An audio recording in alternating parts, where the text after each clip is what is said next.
This is The World This Weekend. Good evening, I'm Stephanie Skandaris. Tonight, as families around the country gather for Easter, Passover and Ramadan, a reminder that many have a hard time putting food on the table. I don't know how I would be able to afford groceries because the price of food is just quite ridiculous. Also tonight in the U.S., a renewed battle over abortion access. It's not about science and medicine, and by no stretch of the imagination does it take into account women's health care.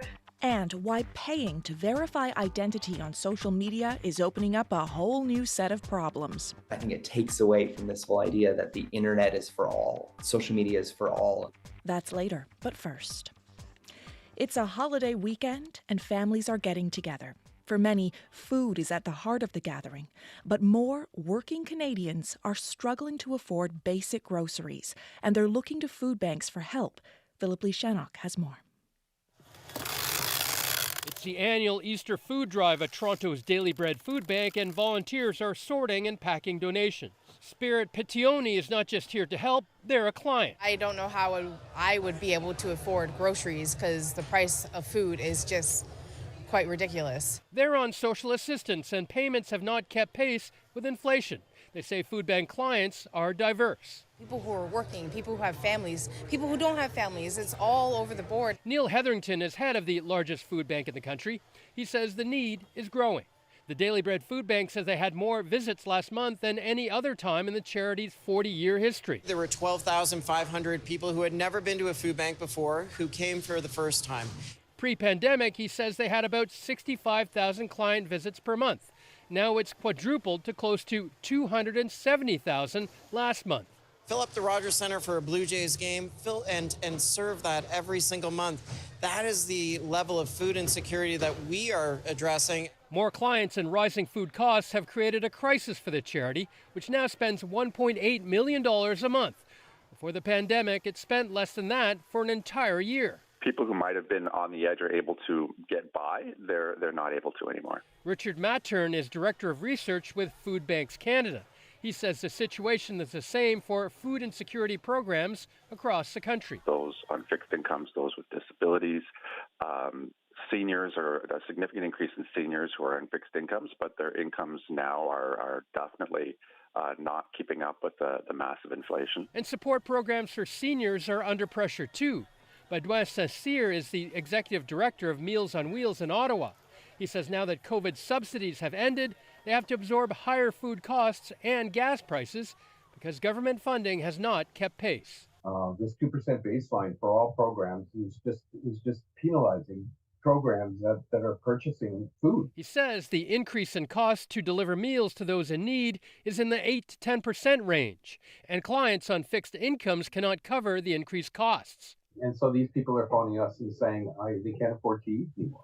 Food insecurity programs are calling for governments to increase payments to social assistance recipients and to consider emergency supports like those provided during the pandemic to assist those experiencing food insecurity. Philip Lee-Shannock, CBC News, Toronto. Thousands of people remain without power in parts of Quebec and Ontario 3 days after an ice storm hit the region. Quebec's Energy Minister, Pierre Fitzgibbon, says some 75% of the outages have been repaired, but the final 25% is taking time. He says those who are waiting for the power to come back on have to be patient.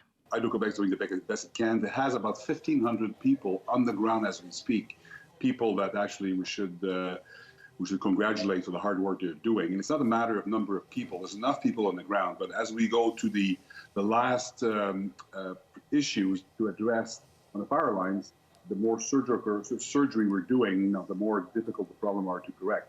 Fitzgibbon says some grocery stores will be open tomorrow despite the Easter holiday to ensure food security. Meanwhile, Hydro Ottawa hopes to restore power to all customers by the end of today.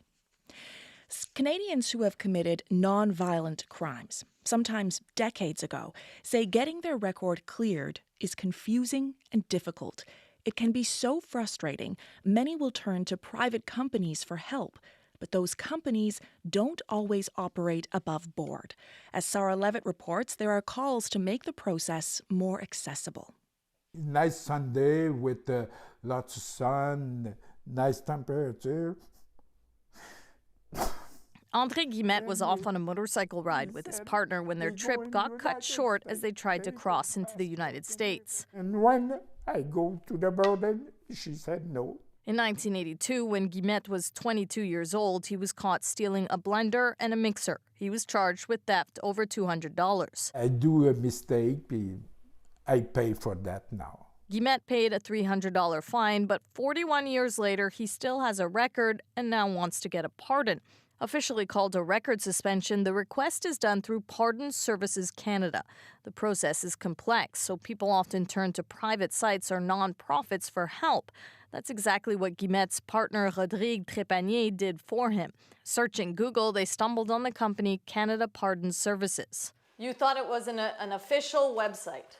Yes, that was an official website, and they had some relation with the government. It may have looked like a government website with a red and white background, peppered with Canadian flags and the maple leaf, but it's actually a private company. I have applied, and as soon as I clicked the enter, the phone rang. In all, they paid $1,200. If they did the process themselves, it would have only cost just over $200. For months, the couple felt they were getting the runaround from the company, only communicating via email. Guillette's record was never suspended. Radio-Canada's consumer affairs show La Facture called the company posing as clients. Donc, je peux demander pardon? Despite being presented with 3 cases that weren't eligible for pardons, company employees claimed they were. The owner, Hisham Shridi, didn't respond to our calls. He told La Facture his company only takes on people who are eligible, and he blamed the court system for delays in the process. Quebec's Consumer Protection Office has received hundreds of complaints about the company in recent years.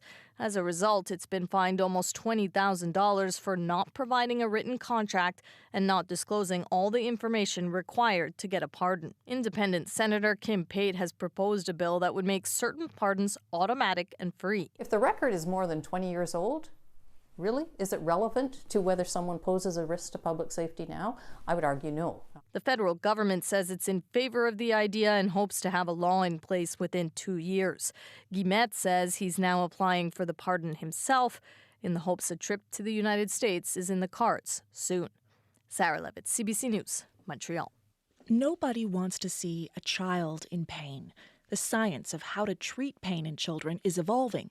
2 Canadian nonprofits have published a set of standards for how to manage pediatric pain. And while the guidelines are not mandatory, as Erin Collins reports, doctors say they could be a game changer. Good morning. Hi there. Is this Natalie? This is Natalie. I'm Kayla. Hello, Kayla. Lovely to meet you. Hi, Natalie. A trip to the doctor, daunting for anyone, but for kids like Natalie Cinnamon, it can be especially painful. Oh yeah, 1 raisin, 2, 3. Oh, there's at least 10 in there. Don't let the giggles fool you. Visits from a doctor weren't always fun for the Cinnamon family. 3-year-old Natalie endured days of painful tests and surgeries just after being born. An ordeal for her mom, Kayla. Oh, it was very, very difficult.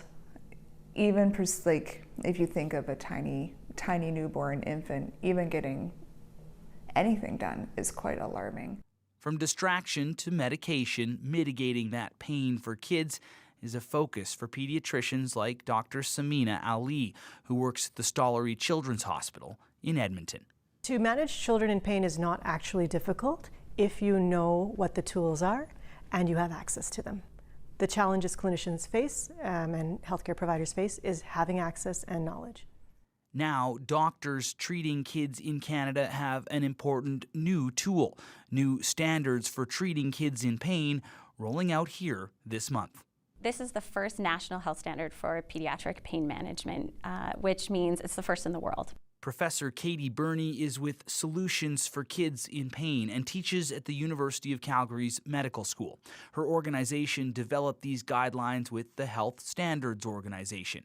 Burney says the new guidelines will lead to less pain for Canadian kids. Pain care for kids in Canada is woefully out of date, the same way it is in many places in the world, but we know how to change it. And so this standard is really intended to bring current practices in Canadian hospitals in line with what we already know works. Now, what is thought to work has evolved rapidly. As recently as the 80s, newborns were thought to feel no pain, even operated on without anesthetic. Well, that's changed, but the report points out a troubling trend, too. Not all sick kids are treated equally. Researchers acknowledge that poorer and racialized kids often suffer more. Alicia Boatswain-Kite is with McGill University's Center for Research on Children and Families. You cannot take out socioeconomics, race from the equation. You know, an intersectional approach requires that we acknowledge that these factors influence all outcomes. Despite that systemic inequality, creating standards for managing kids' pain is a big step forward. But the key to success will be in the following up, making sure these new recommendations are actually implemented. Aaron Collins, CBC News, Calgary. If you're a social media user, you've seen the blue checkmark. On platforms like Twitter, Instagram, and Facebook, it means you are who you say you are. But now, some of the big players in social media want you to pay to prove your identity. Anis Haydari tells us more. Name the time zone and how many there are. On a spring evening in Calgary, Blake Spence hosts pub trivia. In which province can you find a provincial park named Blow Me Down? He promotes his events to Calgary's LGBTQ+ community using Instagram. Pretty quickly, he ran into a problem. I'm very, very much aware that there is a scam account impersonating this account. I don't know what to do. I've reported. The only difference between the real Blake Spence and the fake one was a little dot in the fake account's username. The fake account was telling people they had won a prize package. They hadn't. And they were asked to fill out a form which included their name, their address, personal information, including their credit card numbers. And some people did give up that information, which is unfortunate. Spence says hundreds of people messaged him asking for their prize. I, of course, reported this, but because it was my personal account, the Instagram, I don't know, they didn't do anything about it. For its part, Meta says its users will always have support when they are impersonated, but it's also launching a new paid service that will have more proactive protection from impersonation. For a monthly fee, Facebook and Instagram users get access to help from a real person, plus a verified badge. Think of those blue check marks you see celebrities, governments, and news organizations flash on social media. And I think it takes away from this whole idea that the internet is for all, social media is for all, because all of a sudden now there's another level. There's the pay-to-play model. Darian Kovacs is a founding director of Jelly Digital Marketing in Vancouver.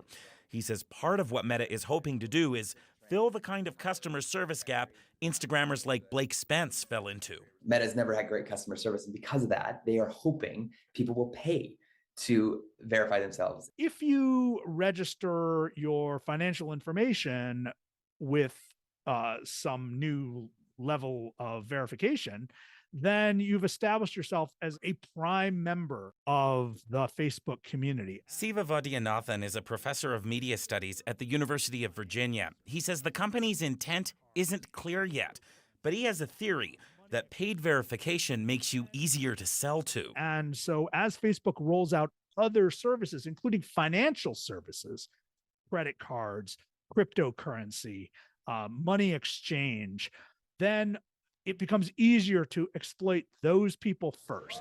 Okay, moving on. Back in Calgary, Blake Spence has none of those plans, but he needs to keep his account safe, so he might begrudgingly sign up. It's unfortunate. I don't think we should have to pay for it. Facebook and Instagram's parent company hasn't said when the service is coming to Canada, but it's rolled out in Australia, New Zealand, and the U.S. already. Anis Haydari, CBC News, Calgary. A widely used abortion drug is in legal limbo in the United States. Mifepristone has been in use since the year 2000, but on Friday, a Texas judge ruled to revoke the Food and Drug Administration's approval of the drug.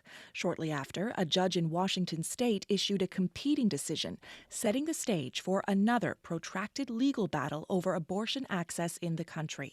Jamie Strachan reports. This decision is clearly about ideology and politics. Sue Dunlap is the CEO of Planned Parenthood Los Angeles. She says she is appalled by Judge Matthew Kacsmarik's ruling Friday, suspending the U.S. Food and Drug Administration's approval of a common abortion drug nationally. It's not about science and medicine, and by no stretch of the imagination does it take into account women's health care, doctors' safety, or clarity. Mifepristone is used to terminate pregnancy up to 10 weeks and is used in more than half of all abortions in the United States. Kacsmarik ruled the FDA was mistaken when it approved the drug more than 20 years ago. That decision is being praised by those opposed to abortion. Jonathan Keller is president of the California Family Council. We are encouraged that the federal judiciary is finally taking a look at the approval of mifepristone. The decision will not take effect for 7 days, allowing the federal government to appeal.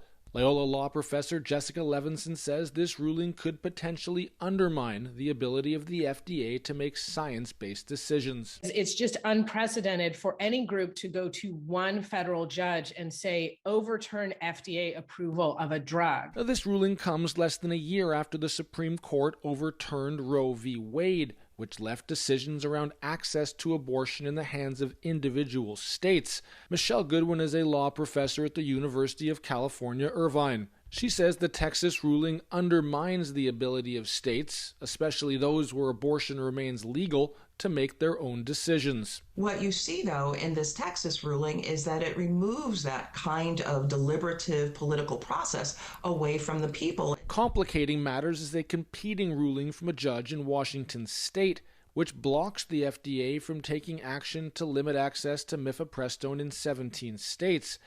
The legal stalemate could see this case get taken up by the Supreme Court, which Goodwin says may not be favorable to those who want continued access to the drug. The Supreme Court has a majority of justices who've articulated themselves anti-abortion views. If this case goes up before the United States Supreme Court, there are many that are doubtful about the ability to be able to have access to mifepristone nationally. A second drug, misoprostol, is still available, but is slightly less effective in terminating pregnancies. Jamie Strachan, CBC News, Toronto. Sirens wail in Tel Aviv as police investigate an overturned car on a beachfront promenade. An Italian man was killed Friday night when a man rammed the car into tourists on the busy street before rolling it over. 7 other people are wounded. Tel Aviv police say they are investigating the incident as a terror attack. Yeah. We were right across the street. Right across the street, maybe 100 meters over. American tourists Spencer and Mia were nearby when it happened. We heard gunfire. We saw shots, and then we saw people sprinting across the street. Pretty scared, Yeah. honestly. Hopefully we can get home as soon as possible. Yeah. Police shot and killed the perpetrator. He's been identified as an Arab-Israeli citizen in his 40s. Hours earlier, 2 British-Israeli sisters were killed in a drive-by shooting in the West Bank. Prior to both attacks, Israel carried out airstrikes on southern Lebanon and the Gaza Strip in response to rocket attacks which Israel blames on Hamas. The violence is happening as the Islamic holy month of Ramadan and the Jewish holiday of Passover overlap. It is also Easter weekend for most Christians, and pilgrims from around the world will gather in the old city of Jerusalem to worship. They'll be joined by a small but devout community of Palestinian Christians. The leaders of Jerusalem's churches have come together, expressing their concerns about a rise in hate crimes against these Palestinian Christians. They say the crimes are reflective of a state that is becoming more hostile to their faith. For more on this, we reached Claire Porter Robbins, a freelance reporter in Jerusalem, and I spoke to her earlier. Claire, what specific events are the Christian leaders referring to? So, since January, there's been 4 high-profile hate crimes. There were Christian graves in an Anglican cemetery desecrated on New Year's Day. The Armenian convent was vandalized with the phrases "death to Christians" and "death to Armenians." And a statue in a church was destroyed. But notably, 2 or 3 weeks ago, 2 priests and a bishop were assaulted with an iron rod at the Church of the Gethsemane. But beyond that, there have been many smaller incidents that just don't make the news because they're so frequent and so daily. For example, a bishop of an Armenian church told me he's frequently spat on when he walks from the convent to the Church of the Holy Sepulchre for Mass. He says typically it's 2 to 5 times per day that he is spat on. Another Lutheran bishop told me that he often actually tries to engage with those that spit on him in the Old City. And in one case, he asked the man who spat on him why he would want to humiliate him like that. And the man replied that spitting was really the least he could do. He would prefer to kill him. And so I have a recording here of a young Orthodox woman, Armenian Orthodox woman, who told me about an incident that happened during the funeral procession for an elder in her community. And as we were going, this lady came by, seemingly Jewish, and she was yelling, Armenians are disgusting. Something's happening, something's brewing. It seems to be very, very much targeted. As of yet, church leaders say none of the perpetrators of those major hate crimes that I listed have faced any serious punishment. Well, who are behind these crimes? So they're carried out by Israeli extremists, people who believe that all of Israel and the Palestinian territories should be Jewish. Church leaders say the number of incidents really increased after last November's election, when a far-right government took power.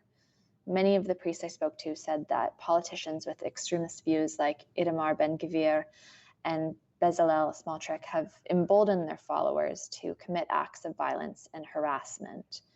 They also told me that Armenian Orthodox worshippers, such as the girl who just described the incident before, are targeted because their convent is on a route into the Old City that is near the settlements in Jerusalem where many of those extremists live.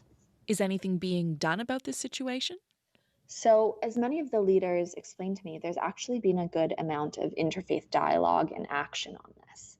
So, church leaders say they've been contacted by rabbis from the spectrum of Reform to ultra-Orthodox sects to ask, how can we help? And one of the answers the leaders keep giving is that there needs to be better education on interfaith coexistence in the Holy Land. So, for an example of that, one Lutheran priest, who is himself Arab, told me that he got a call from an ultra-Orthodox yeshiva leader who wanted to meet and discuss solutions and see how they could help. And the rabbi himself admitted that he didn't even know that Palestinian Christians existed, showing why there is such a need for this interfaith education. There's also an Israeli group of volunteers called the Window to Mount Zion that now accompanies Armenian priests and monks on their way through the Old City to worship at the Sepulchre. The goal is not only to show solidarity, is also to take pictures if needed. If we see something taking place, then we take a picture of the person who seemed to be suspicious. Church leaders are also engaged in high-level talks with diplomats to try and pressure the Israeli government to provide more protection and to investigate and prosecute hate crimes, which they say isn't happening enough. Okay, Claire Porter-Robbins is a freelance reporter in Jerusalem. Thank you so much, Claire. Thank you. You're listening to The World This Weekend on CBC Radio. I'm Stephanie Skandaris. When you think of Australian cuisine, you might not get that far. Meat pies, Vegemite, throwing another shrimp on the barbie. You'd be missing a lot. Indigenous food made with locally sourced ingredients is becoming more and more mainstream, meaning items like wattle seed, saltbush, finger lime, and yes, kangaroo are regularly popping up on menus. Freelance reporter Peter Hatfield takes us out for dinner in Sydney. The kangaroo burger. This is the Lily Pad Cafe in Sydney, Australia, and it's run by a woman who's at the cutting edge of the growing popularity of Indigenous food, known in Australia as bush tucker. My name is Nayoka Harbinski, and I am a Yidinji woman from far north Queensland. Aboriginal food seems to be gaining in popularity now. There's a lot more interest in it. Yeah, so I guess when you look at the history and you look at the culture, it wasn't so prominent until we had the business, and I guess we want to normalize it. We want to normalize Aboriginal culture and cuisine. Probably our most popular is the kangaroo burger because it's full of native ingredients. It's got wattle seed, it's got pepper leaf, cinnamon myrtle. At the Botanic Gardens in Sydney, I was shown how some of these ingredients are harvested. My Indigenous guide was Kalkani Chulbara. So this one here is our lamandra. So you can bake your goods with this one here through these dried out seeds. When you crush these seeds, it gives you a flour just like flour you'd buy in the supermarket. Yeah, yep. So not so much like your self-raising flour, more like your all-purpose flour, yeah. I want to show you these plants that line this garden. These plants are known as xanthorrhea, also known as grass trees. The root is like a root vegetable, just like your potato. You can cook it however you prefer your potatoes. Marie Barbaric is an Aboriginal elder who's made a successful catering business based on Indigenous food. But she worries that the success of Aboriginal people in this new market is being overshadowed by cultural appropriation. There are a few companies that are actually behind the scenes actually non-Indigenous. So it's not really benefiting Aboriginal people because it's not Aboriginal people running it. It's Aboriginal people doing the hard yards but not benefiting.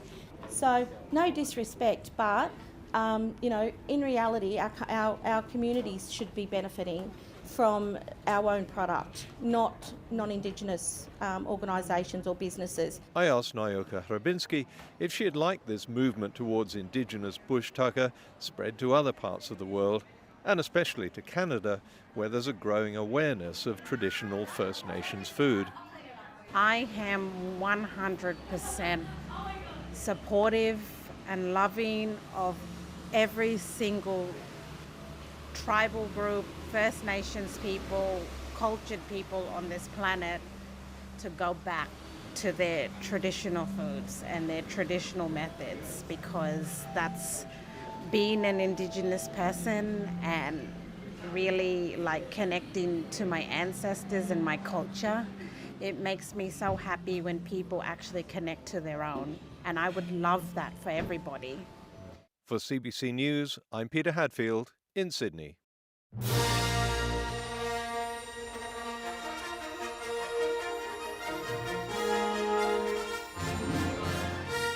It's a new era for a very familiar franchise. Star Wars is getting 3 new live-action movies, and one of them will be directed by Canadian Charmine Obaid-Chinoy. She's an Emmy and Oscar-winning filmmaker best known for documentaries like Saving Face, which is about victims of acid attacks in Pakistan, where Obaid-Chinoy was born. She's also directed episodes of Ms. Marvel, starring fellow Pakistani-Canadian Iman Vellani. I'm a superhero. The subjects might seem very different, but Obaid-Chinoy told Q's Tom Power about the common elements of her work. I have always told stories of ordinary people who are extraordinary and have superhero abilities. They just don't wear capes. I think that I will always continue to make documentary films, but I think the 40s, which is what I stepped into now, is the decade where I use entertainment to tell important stories.